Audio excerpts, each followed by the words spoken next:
Dininig sa Senado ang hiling ng Philippine Animal Welfare Society o POS na amyendahan ng Animal Welfare Act para mas tumalim ang pangil ng batas na pumoprotekta sa mga hayop. May ulat on the spot si Jam Sisante. Jam? Yes, Rafi, itinulak nga ng animal rights group na POS dito sa Senado na palakasin ang batas para palakasin ang mga parusa para sa mga nang-aabuso ng hayop. Bahagyang naging emosyonal ang mga kinatawa ng Philippine Animal Welfare Society o POS habang hinihingi sa Senate Committee on Agriculture na amyendahan ng Animal Welfare Act para palakasin ang mga parusa para sa mga nang-aabuso ng mga hayop. Sa ilalim ng kasalukuyang batas, ang papatunayang lumabag dito ay ipapakulong ng 6 hanggang 2 taon. 6 na buwan hanggang 2 taon o pagbabayari ng multang 1,000 hanggang 5,000 piso lamang. Ayon kay Ana Cabrera, POS Executive Director, hindi sapat ang mga nakatakdang parusa sa batas para protektahan ng mga hayop. Meron daw kaso ng mga Koreanong may dogfighting operation sa Cavite kung saan nagpiyansa lang ng 4,000 ang mga suspect. Kaya nakalipat sila sa Laguna at mas pinatindi pa ang dogfighting operations.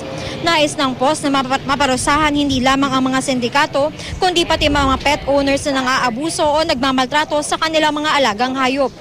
Mungkahi ng POS, itaas sa 100,000 pesos ang multa at sa 6 hanggang 12 taon ang pagkakakulong ng mga taong mapapatunayan ng abuso ng mga hayop.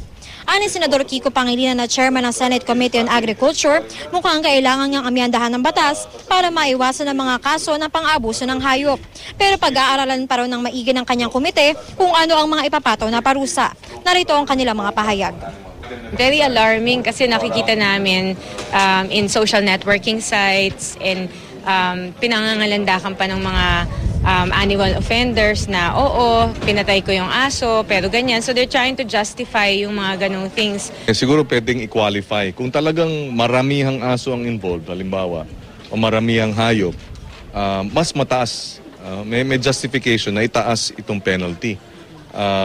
Compare dito sa halimbawa 2 o 1 lamang. So ako, I'm inclined to increase the penalties as high as the said imprisonment kasi may basihan naman sa ibang batas.